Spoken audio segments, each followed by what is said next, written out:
Welcome to the Marketing Trail Guide podcast, Season 1, Opportunities in Crisis.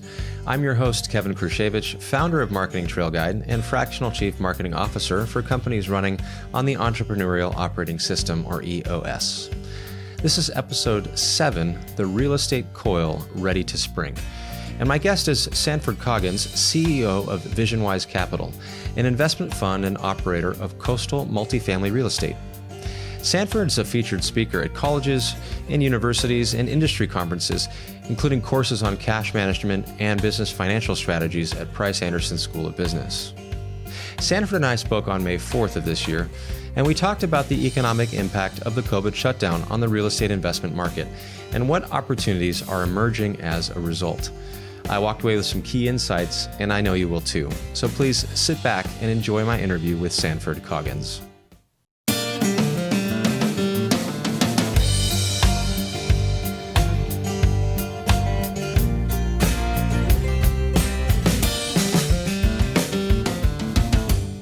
Sanford, thanks so much for joining me today. Thank you, Kevin. It's great to be here. Awesome. So, Sanford, tell us a little bit more, other than what I just went into with your bio, about VisionWise Capital. How does it work? What do you do? How do you operate? Sure. I started buying real estate a long time ago, probably 30 years ago, and found that in the business that I was in, commercial real estate brokerage, it was just a great way to be able to know more than the next person and have that be your advantage in the real estate space. But I got lured into investment banking some years ago, and as I was doing that and buying and selling stocks, I just found that real estate was my favorite asset class. It just hadn't stopped. So in 2013, I started VisionWise Capital, sold my wealth management practice, and it's been a great ride ever since. We're buying apartment buildings, decided that that's a product that is sustainable and strong throughout any sort of market cycle. And we've done well. We've transitioned now to buying sub-institutional apartment buildings, which are smaller than the ones that the public REITs go after and the pension funds. But we're able to dominate a smaller market that is owned primarily by mom and pop investors. And we're in Orange County. Are you operating mainly out of Southern California? Where's the sweet spot? Yeah, our sweet spot is in Orange County and Southern Cal in general, but primarily Orange County and the perimeter cities. What I found is that there is very small amounts of competition buying 5 to 50 unit apartment buildings. Most of them are, once again, one-off scenarios. Very few operators are doing what we're doing, which is making a business of buying, renovating, and turning apartment buildings of that size. So it's an opportunity for us to dominate a market. There's actually 4,449 properties in Orange County that fit that acquisition criterion. No reason why we can't actually narrow that niche and then dominate that niche. You mentioned different market cycles, different asset classes. Yeah. We're in an interesting point in our history right now, aren't we? Yeah, no doubt. And I saw an email from you guys the other day with the subject line of, "In turbulent times, a distribution is made." I thought that was well positioned and wordsmithed, and it was definitely clickbait for me. I'm like, I got to see what this is. So tell us about that, maybe about that property or about that fund and how that worked out. You know, Kevin, as an operator of a fund and a manager of a company like this, one of your biggest and best days are when you can write a distribution check to your investors. And we've had 3 of those days so far this quarter. Wow. The largest of them was an earlier deal that closed out in March, and it was a 22.5% distribution to the investors. Wow. We have a lot of happy people right now. Yeah. But in those three distributions, we wrote out announcements and let people know what we were doing, because most people right now are really suffering from not knowing what the heck their investment portfolio is doing. They're not getting distributions, and they're not really even getting good news. Yeah. So the reality of it is we're doing really well that way, and we thought we'd let people know. I'm glad you picked that up. Yeah, absolutely. Now, for the bold, maybe they're seeing the volatility in the market and they're cashing that out, and they're seeing an opportunity to ride some of this volatility. That personally would make me a little nervous. Are most people actually cashing out? Are they reinvesting? Or what do you recommend even in a market like this right now? Yeah, it's impossible for me to make a recommendation. The audience is too broad with different experiences and needs. But I would say this: the word volatility in the private investment world oftentimes equals bad. Yep. And I would offer to you that in an institutional environment, it's not. It's actually a good thing because you can take advantage of volatility if you know how. But one of the things that I really enjoy is being in the real estate space. I don't have this day-to-day market fluctuation thing going on. So our investors are actually quite happy. The biggest risk in real estate is not the real estate. The real risk in real estate is really how you finance the structure of the deal. And so we never do more than 50% loan to value. Go through a time like this and it really pays off. You lose a couple tenants, you lose some income, but you don't lose the asset to the bank.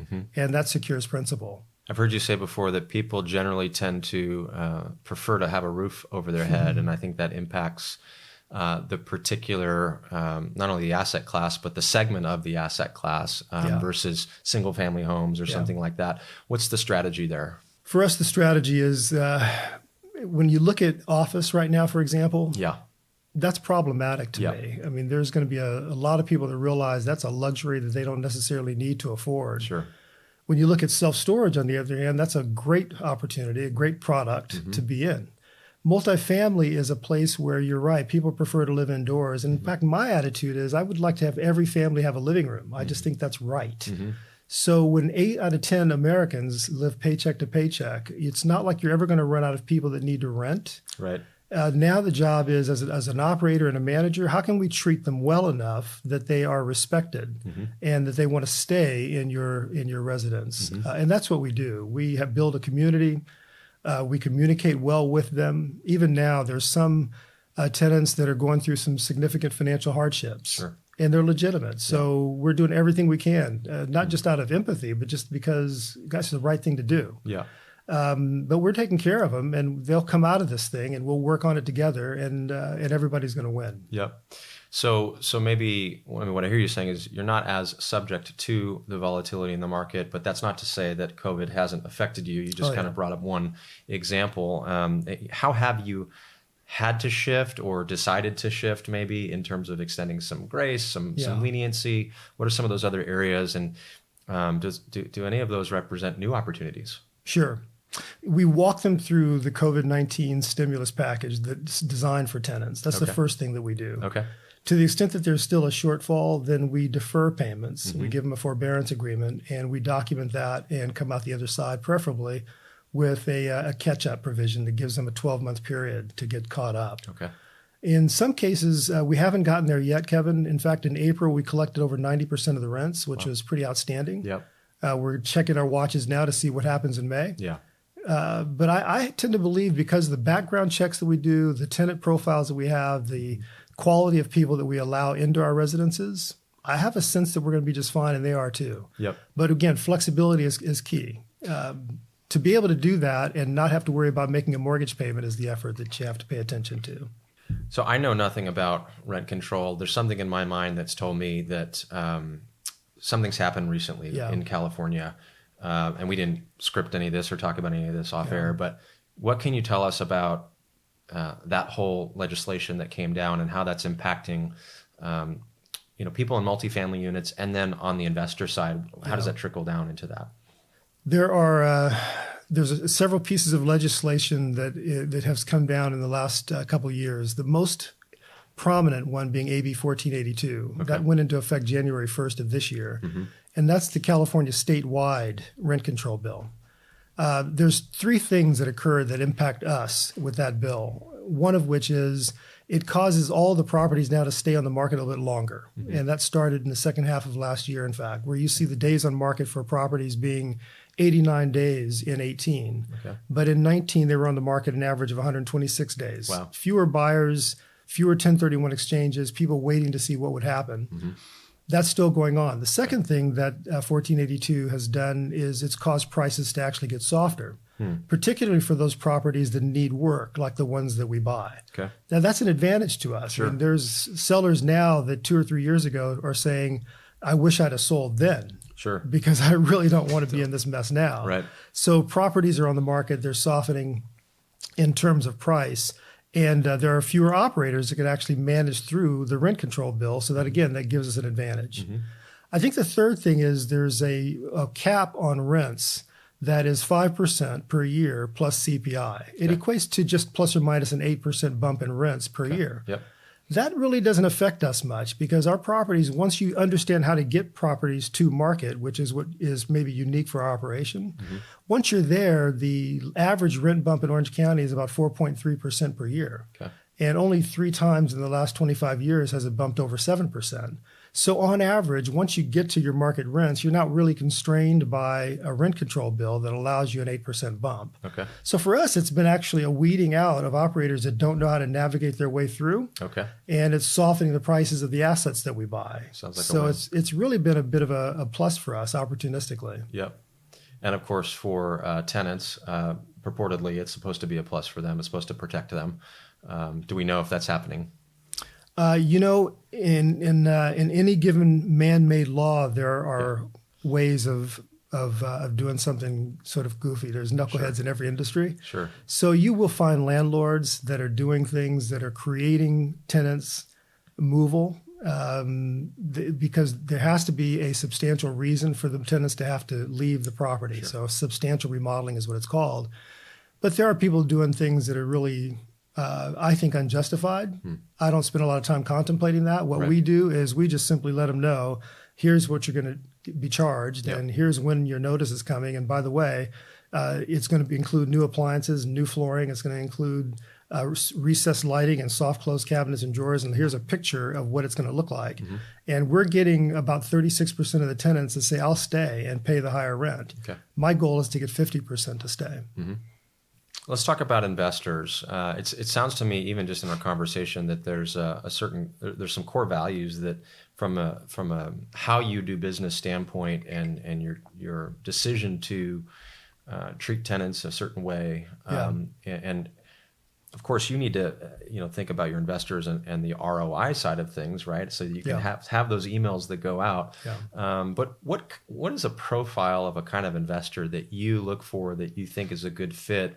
Not just from the on paper standpoint, but maybe even the core values side of things. It's interesting when you say our core values, we have 4.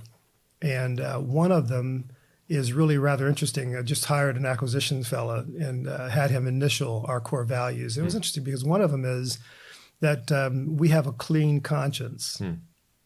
And it's defined in our core values as basically being willing to do the right thing when no one's looking. And we have another one of being entrepreneurial and another of being faith-based. I mean, we believe that if we're stewards of the things that we do, then we operate as stewards and not like we own stuff. And it just simply causes us to be more alert to other people's needs and other people's pain. And at the same time, I believe you can be a good entrepreneur and make money for your investors by doing things right that way. So I think it's really given us an opportunity to actually sharpen our skills at becoming who we want to be. And I tell the team, this is a time of coil. It's what you do before you leap. So we're actually becoming the firm that we choose to be in the next 5 years. Well, that's a cool during mental this time. picture. So that spring is sort of compressing, getting ready for it's that potential energy is mounting. That's really cool. I honestly believe that in the next 6 to 18 months, there's going to be an enormous buying opportunity for apartment buildings. So we're gathering and storing up cash as best we can. And that's what I invite investors into now. And, I think in the past, you guys have gone through the EOS system, and core values is a big part of that. That's right. And yet you're also recognizing that from an investment standpoint, there does need to be a return on investment. We talked about the distributions recently, and that's great news. You're stockpiling some cash. You're also distributing to your members and your partners. How are you doing both at the same time? Oh, it's not hard. In my business, if you buy 4 properties, you keep 3 and you liquidate 1 and you make distributions. And the distributions are based on a preferred return of either a 6 or an 8% per year return. You want to keep current with those. That's just part of what you do as a manager, is you keep current on your distributions or your dividends. So we've been successful in getting that done, primarily because we're averaging about a 23% return on the properties that we buy. Largely because we just are picky. I tell the team, we work hard to find the easy deal, and we don't force ourselves into anything. But when you're only at 50% loan to value, it's not hard to get a loan. The banks love you for that. And if you have a bump in the road, you don't feel it as significantly because you can rebound. So not hard to make those distributions if you just simply stay on track. 23%, not shabby. I don't know how to outperform us in the risk-adjusted way. There are technology stocks, there are life science companies that they'll outperform us if they come through with clinical trials that work. Right. But I'm not competing in that space. That's a whole different level of opportunity and risk. In our space, I've told people before, I can't use certain words to describe the returns, but we can mitigate risk a lot in our business. Sounds like you figured out the recipe. So, for people that are riding through this time, maybe they've made their money, or they've somehow gotten out of this with some cash still, and they're looking for opportunities to invest. You have an interesting perspective as a former registered investment advisor, having an understanding of all the different asset classes. Yeah.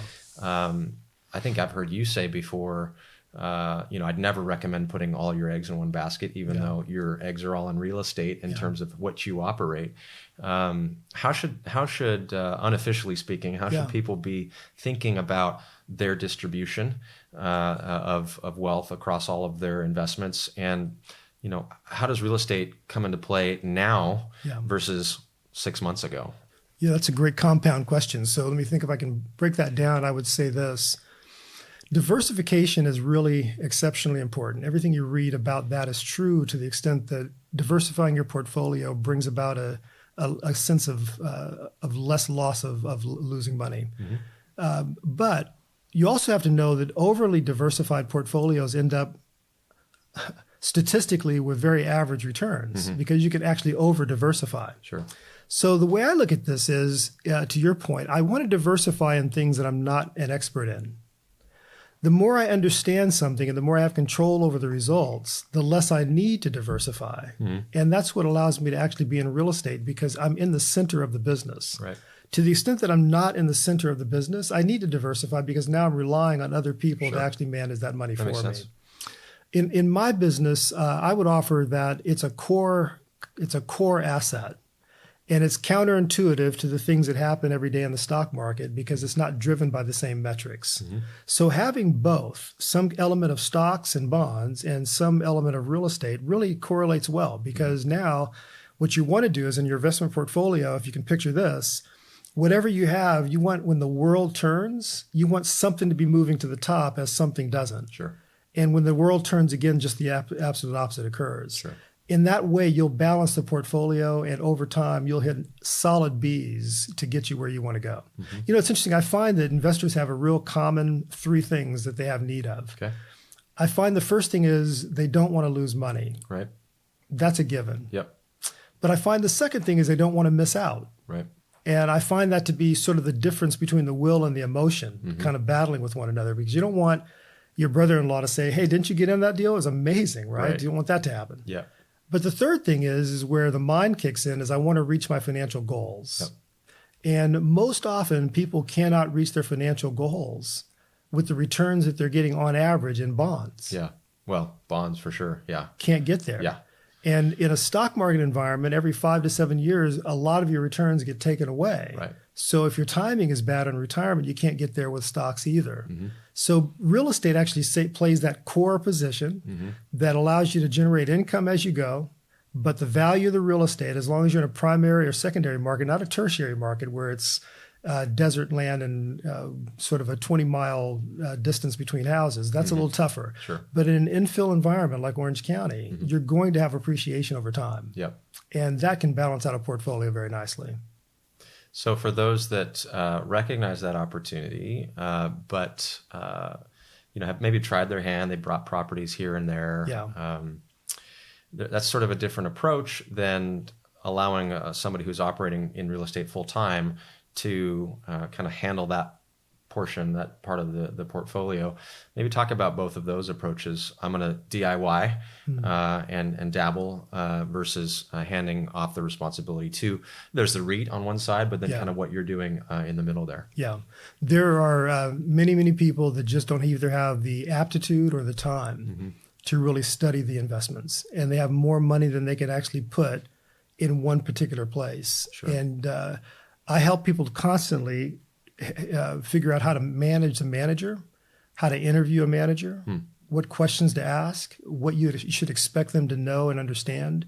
If they can't explain it to you to where you understand what you're investing in, beware, because it ought to be made simple if they really understand what they're doing. I would offer that there's an entire process about interviewing a wealth advisor that people need to understand. Okay. If you're doing it yourself, I believe, like Warren Buffett says, the greatest risk of investing is not knowing what you're doing. Mm-hmm. Know what you're doing. I mean, I have 2 young men in our family right now that are starting an internet business, but they're starting from the position of understanding how the business works, taking a training class on that.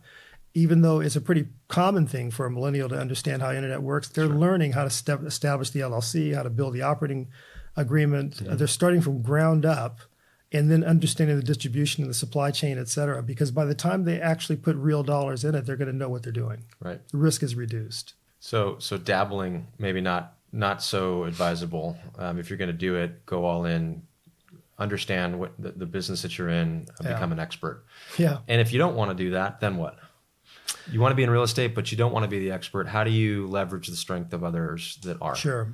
You need to find someone who has the character and the competency to help you do it. My investors have my cell phone number. We text each other when they have questions. Mm-hmm. We're constantly communicating with investor updates. Mm-hmm. I enjoy knowing every single one of the investors by name, by marital status, by how many kids they have, and what their one thing is, what their investment objectives are, but what their one thing is. There's something that really drives them to invest in the first place. Yeah. I want to know what that is. Yeah. If I can't accomplish that objective for them, then I need to have that conversation. Maybe we're the right investment in the wrong place for them. I've had investors that became so enamored with real estate and what we were doing. They wanted to put $500,000 in our fund, but they only had a $750,000 investment portfolio. And I've had to turn that away, letting them know that's just not a smart idea. There's those kinds of relationship scenarios that you can get that you don't get with a public investment like a public REIT, that you get when you have a $20 million company where the CEO is willing to talk with you. Yep. That's phenomenal. You mentioned character, competence, those two pieces coming together. Let me kind of shift gears here a little bit. And, a lot of the people that I've been interviewing for this podcast are either directly affected by in a negative way or are really serving a lot of people that are negatively affected by, I'll just call it all of this. And by that, I just mean COVID and on all of the dominoes that are falling in our society as a result.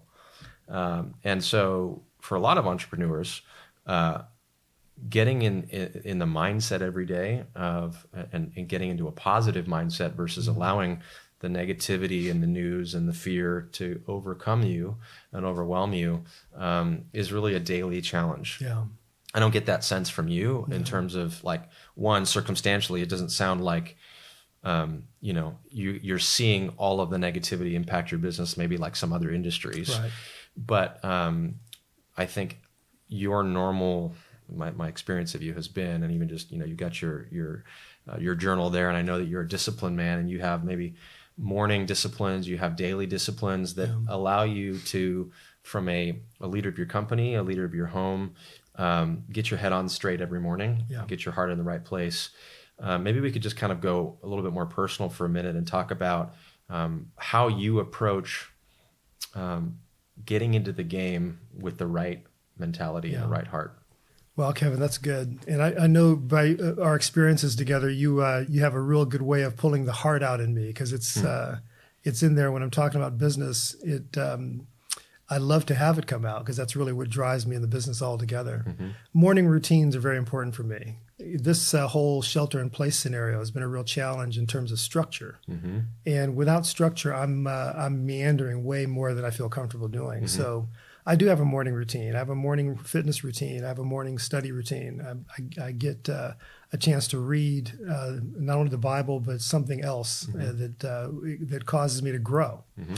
But in that process, in that morning routine, I remember a friend of mine he decided he wanted to pray before he left the house every day.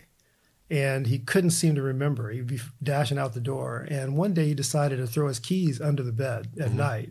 And he figured that while he's down there, he may as well be praying. So I look at situations like that. I trick myself sometimes to do the very things I need to do. There you go. But starting off the day is important. Another thing that's really important, I find, is that people in a model like this that we're in today with COVID-19 and shelter in place, I find that people become hopeless. They start losing a sense of who they are and where they're going. Yep. And what I find is the antithesis to hopelessness is vision. People without a vision become unrestrained and they start losing their way. Yep. And I encourage people to take this opportunity, like with our family. Man, there's YouTube videos on anything you'd want to learn. And there's something in all of us where we deeply feel, man, I would really love to either be that or I'd really love to do that. Yep. Now's the time. Now's the time. Yep. Learn of those things that would juice your puzzle. Just you got to, man, just learn those things. I mean, I'm in the kitchen cooking like I've never cooked before. I've downloaded a couple kitchen hacks that have been fun and easy. But at the same time, I'm learning how to build a superstar dream team in business. And I'll tell you, the vision is no shortage for me. And of course, the ultimate vision is that I know that this is just a pathway and we're headed to someplace greater. And for me, my faith just tells me there's a heaven waiting for me. I'm just kind of occupying my time. So let me be as sharp as I can and let me grow. But there's no reason to look down. There's plenty to look up for. Awesome. We're going to have a bit more. We'll take a quick break and then we'll come right back. Sounds good. From a very young age, I remember in 6th grade being taught in sex education that an abortion is just a woman's choice, and that's it. That's the only thing they teach you. It's not a baby. It's part of the woman's body, and she gets to decide whether it lives or dies. I grew up in Springfield, Massachusetts, in a very Catholic and supportive family. My husband and I, Jerry, have 5 children. Veronica is the youngest. And I always told her, I know God has great plans for you. I had always told her that.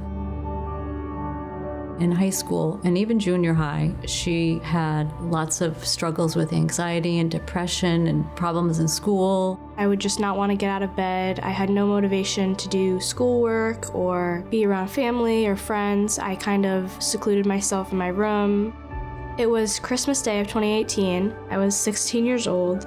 My boyfriend was 18 at the time. We had been dating for about 4 months. I felt that something was off with me, so I looked up some symptoms online and it was matching up with pregnancy. I went to the store to get the pregnancy tests, went home, I took one, and almost immediately the second line came up, which means that you're pregnant.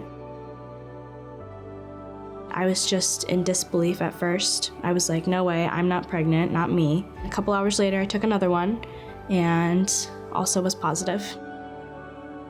I have a very close relationship with my mother, so I decided to tell her first. I went up to her and I showed her the tests, and she had already had a feeling that I was pregnant because I was acting differently than I usually do. I was a little bit shocked, but I knew that I would support her. You definitely have always been pro-life, and I knew without a doubt I would never want Veronica to have an abortion. My boyfriend told me he wanted me to have an abortion. His first reaction was just that he was very afraid.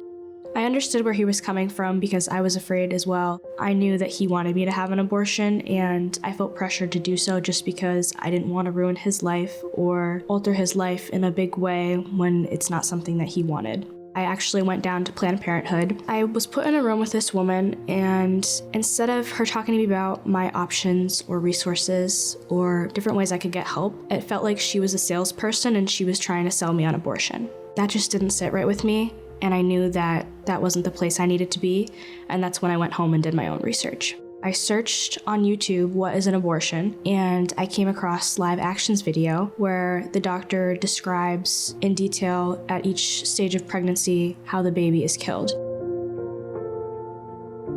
I just felt so upset and sad after I saw that video. I just cried. I knew if I hadn't found that video, that might have been my son who was being described in the abortion procedures, and I might have gone through with something without knowing what I was truly doing. I knew that he was a person and that he was alive and that killing him at any stage of life would be wrong. The truth is powerful. And I'm so glad she came across that. My boyfriend saw that video also, and it moved us both, and we knew that we couldn't do that. My baby was over 9 pounds, so I had to have a C-section. They brought me in, and it was about a 30-minute process. The moment I heard him cry, I was just like, I couldn't believe it, and I was so emotional because it felt like it was a blessing that he was there, and I could have almost taken his life away. And I was just so happy to hear his voice. That's a moment I'll never forget, and I just feel blessed to be his mom.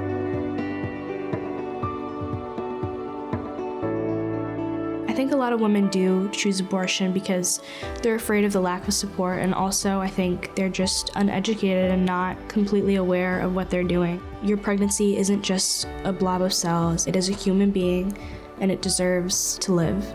Don't be afraid. There's so many resources out there that can help you if you are pregnant. I had my boyfriend there with me. He's been a great dad. He's really stepped up. I've been helped by people who I didn't even know existed. I'm really thankful that I found that video and that I found the resources I did and that I have my son. He really saved my life. Welcome back to our podcast. I'm here with Sanford Coggins of VisionWise Capital. And Sanford, we were talking about this pent-up demand in the market, this coil that's being compressed. Maybe you could give us a little bit of a market update. Sure. You mentioned a little bit about that earlier in terms of time on market, but maybe a little broader view of it. And what opportunities do you see coming up? Kevin, I really see this COVID-19 exercise being something that has caused people to actually spend less money, having no lifestyle, including restaurants and some of the outdoor things that they've been doing. So therefore, I see spenders not spending. And one of the things that's going to boost our economy is when the shelter in place is lifted and that mandate is behind us, I think there's going to be a rush to lifestyle. And it's going to actually impact and boost our economy a bit faster. Now, I'm not suggesting that I am any smarter than the economists who are still trying to figure out whether it's going to be a V or a U or a W type response. And the most pessimistic of all think it's going to be an L. I actually believe it's going to be a U. I think it's going to take some time.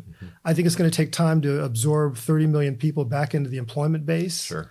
I think it's going to take some time to get people off furlough and fill the hospitals with doctors and nurses again. Yep. I think that 30% of the restaurants really are not coming back. There's going to be some significant changes, and there will be no same in terms of the normal that we see going forward.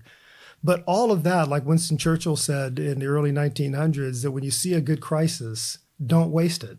I think that for those who are business opportunists, there are opportunities right now that you should be preparing for and sharpening your saw to take advantage of. Okay. So for us, it's, as I mentioned before, the owners of 5 to 50 unit or sub-institutional apartment buildings, they're in their 60s, 70s, and 80s. And 3 years ago, when they went through a refinancing because of interest rates being lower, they thought then they should probably get out of the apartment business, out of the property management business, take their mailbox income and travel.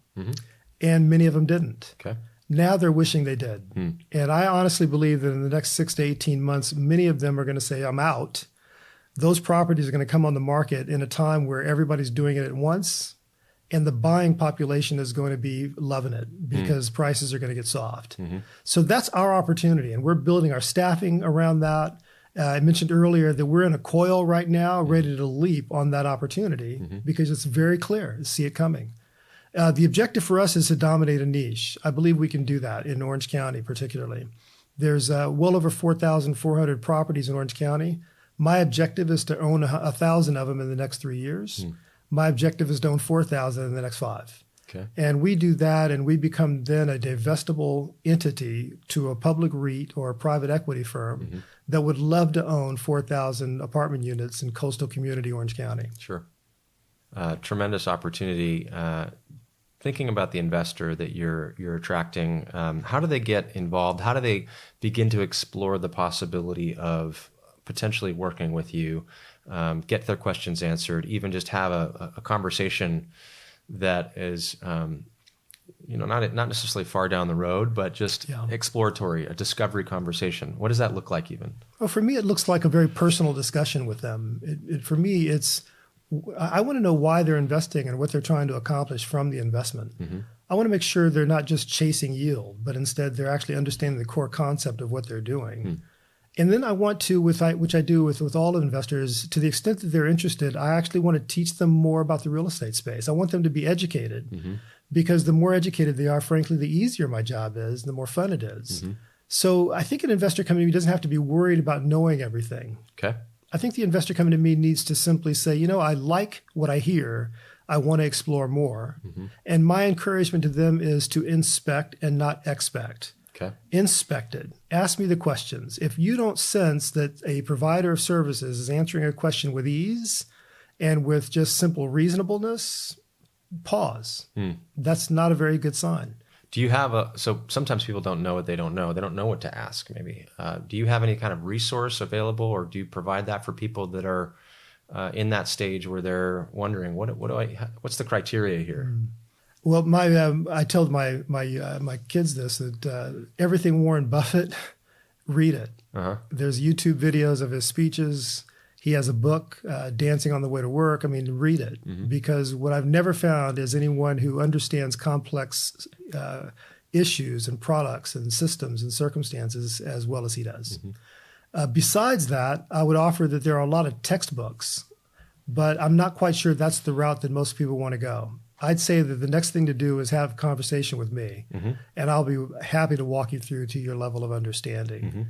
It's a fun business, Kevin. I find that I enjoy teaching as much as I enjoy signing checks for distributions. And I would offer that anyone wants to know whether they choose to be an investor or not, I'd be happy to chat and explain some things to them. Okay. Well, I just want to congratulate you on your success, especially in this era that we're facing. And by success, I don't just mean your success. I mean the success that you are procuring for your investors, and just having the phenomenal response that you've had. So thank you for joining me on today's show, and wish you all the best. My pleasure. Okay. Thank you very much, Kevin. Thanks, Sanford. Well, I hope you got a lot of wisdom by hearing from Sanford Coggins. Please go ahead and rate this show, give it 5 stars, and share it with a friend. And join me for episode 8 with EOS implementer Will Christ, where we discuss how the decisions of business owners right now are pivotal to getting our economic flywheel going again. We'll see you then.